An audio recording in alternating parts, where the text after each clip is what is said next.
In this problem, we'll be using percent composition data in order to first calculate an empirical formula. Then after that, using the molar mass of the compound, we're going to combine all of our information in order to calculate or find a molecular formula. To find the empirical formula, the first thing that we want to do is make an assumption about our sample. Because we know the percent of carbon and the percent of hydrogen, we will assume a 100-gram sample. This is going to allow us to figure out how much carbon and how much hydrogen we'd be working with. Because our sample is 82.76% carbon, we can assume in our 100-gram sample that there would be 82.76 grams of carbon. I'll fill that in. 82.76 grams of carbon, and there would be 17.24 grams of hydrogen. 17.24 grams hydrogen. So I've now set this up to help us calculate the number of moles for both the carbon and the hydrogen in this sample. So we can see converting 82.76 grams of carbon by dividing by the molar mass of carbon, 12.01, allows us to calculate that there would be 1 mole of carbon. And our hydrogen value, which was 17.24 grams, we divide that by the molar mass of hydrogen, 1.01 grams, to find that there would be 2.5 moles of hydrogen.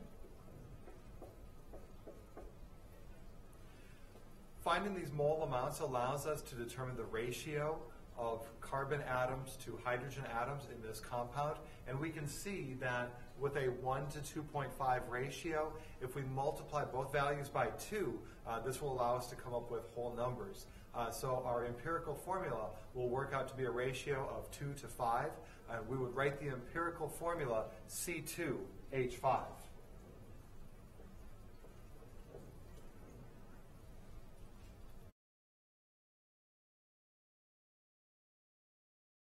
The next step of this problem is to use the combined information of molar mass. We know that this compound in the problem had a molar mass of 58.14 grams. We'll pair that up with the information that we can find from the empirical formula.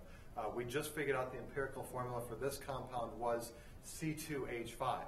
So what I would like to do first is to calculate what mass would I have from C2H5. So I'm taking the mass of a hydrogen, 12.01, multiplying by 2, and the mass of a hydrogen, 1.01, multiplying by 5. So I find that I get a value of 29.07 grams. I can see that this is half of the molar mass. So what I need to do to find the molecular formula is take the empirical formula, C2H5, and multiply everything by 2 to find the molecular formula of C4H10.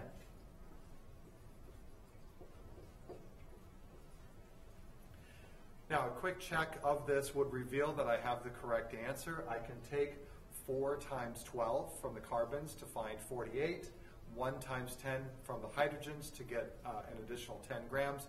48 plus 10 is giving me the 58 grams per mole.